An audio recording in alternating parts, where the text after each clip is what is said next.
Christmas Skit, Ochengi Wenga.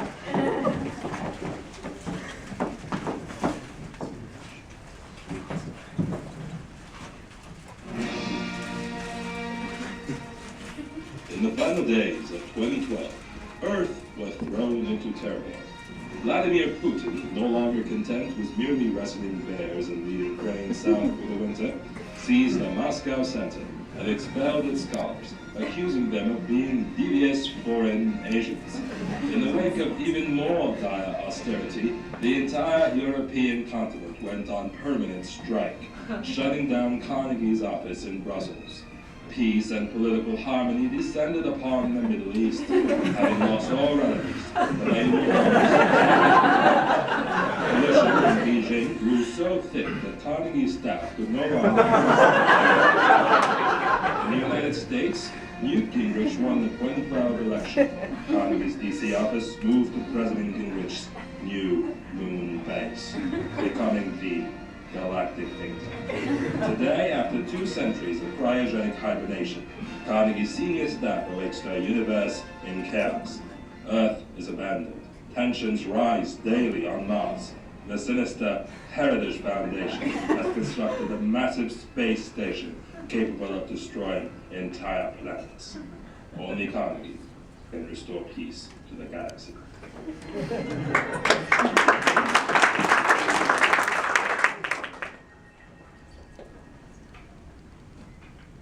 Prepare for takeoff. T-minus 10, 9, 8, 7, 6, 5, 4, 3, 2, 1. Liftoff.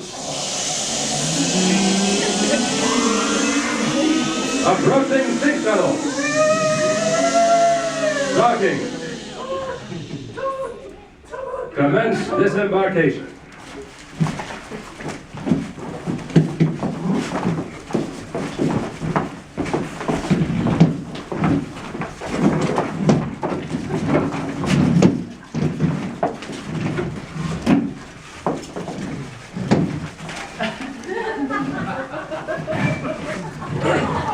Good afternoon, and thank you everyone for coming to this Carnegie All-Staff meeting. I am, of course, Jessica Matthews, the president of Carnegie. And before we start the meeting, I have a few administrative orders of business.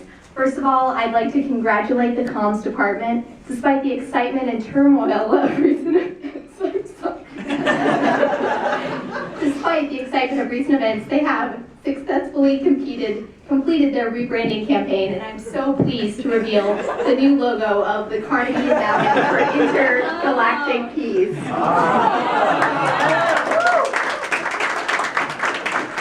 Great work, comms. I'd like to congratulate you, and they have also asked me to thank everyone for their enthusiastic participation in the rebranding survey, and to say that all of your feedback on which animal best represents Carnegie was especially useful in crafting this very nice logo.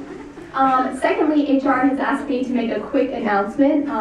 In order to accommodate the new culture norms of our intergalactic environment, space spandex, i.e., or gender-neutral space skirts will now be required wear for all employees.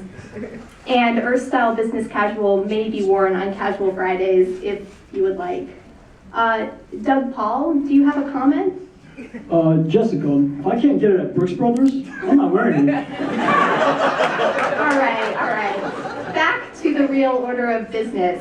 Carnegie, concerned over growing tensions with the newly discovered Martian colonies, has decided to publish a path-breaking and much-needed report detailing the 10 greatest challenges and opportunities facing the galaxy in 2213. And so today I'd like to hear all of your suggestions for what should be included in this report. Let's go ahead and start with the Middle East program. So Fred Weary, what do you have for us? Oh, okay, cool. I just came back actually from the frontier, grew out this killer beard right here. Basically, we've been following the Facebooks and Twitters of this group called Ansar al-Marikh. Yeah, they have this sheikh, his name is Marvin Abu Martian, and he's been issuing all these fatwas. One of them strapping themselves to asteroids, killing people, and as you know, they've been planting IEDs on our Mars rovers. I was actually just at a conference for the Heritage Death Star. They're saying the Martian Brotherhood may be all behind this. I'm not too sure.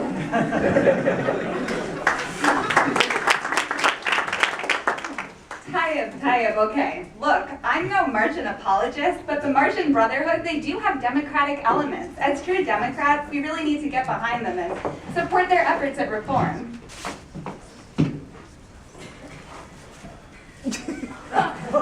I agree. I think that the Martian Brotherhood is the best hope for Mars. We must be able to engage with dialogue. We must remember there are the courts, there is the deep state, and we must make that into consideration. Great, thank you, Middle East. Some really good ideas coming out. Thank you, Fred, Marwan, and Marina. Let's move on to the Intergalactic Economics Program. I'm so pleased to see a flesh and blood representative. I thought you guys just traveled all the time. So, Moises, what do you have for us? Well, one of the greatest challenges that we face is really assessing the role of power. What is power? Now, the Martians, what are they capable of? We must be especially observant of the socialist Martian politician, Marvin Marciano, who is beginning to resemble Hugo Chavez. And this is my biggest fear and my greatest concern. Moving forward, as you know, Uri developed an innovative and also outlandish space hovercraft index to measure the intergalactic middle class. And with this, he is going to assess the economic growth across the Milky Way and the implications of this growing middle class. Oh, thank you so much. Those are some great contributions, and I have to say I really like that hovercraft index idea. I think it's going to play great on social media, and maybe we can finally get more hits than Brookings. So moving on to South Asia, Sarah, what's on your agenda? So Jessica, what nobody's talking about is that this is all about corruption. I mean, this administration is so focused on the number of astronauts that we're sending to Mars that they're not even listening to the people who actually live there. And until we start hearing those voices, we may lose Mars forever. It may be gone for a generation. This is going to be one of the biggest disasters of our time. Wow, that's some serious stuff. I'd really like to hear what Ashley has to say about this situation. So, has anyone seen Ashley's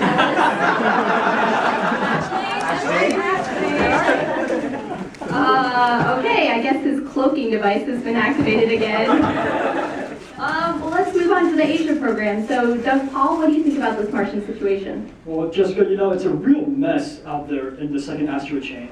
Like, Mars is still demonstrating all these levels of aggression against China. I mean, these territorial disputes have been going on for how long now? But both sides have been showing increasing assertiveness. And I think to really notch down the heat, both sides should really talk about mining. It's all about negotiating mining rights. All right, great suggestion. I'm really concerned about this trend of rising planetism, and we need to be sure to address this in the report. So Vikram, I'd like to hear what you have to say. Well, the crux of the problem is how Mars can balance the influence of US and China.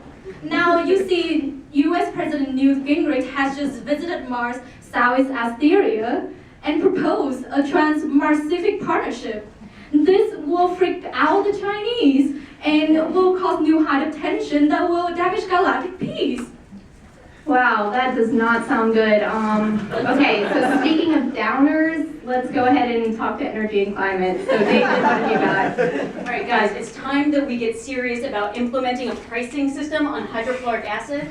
All of these emissions from all these space shuttles, something catastrophic is going to happen really soon if we don't do something. Okay, David, I'm sorry. That's a really good idea, but I don't think we're in a political environment where it's feasible to include that in the report, and let alone. Fine. I guess losing Earth wasn't enough for all of you. Okay. Back to business. Let's turn to the Russia-Eurasia program. So Tom DeWall, what do you have for us?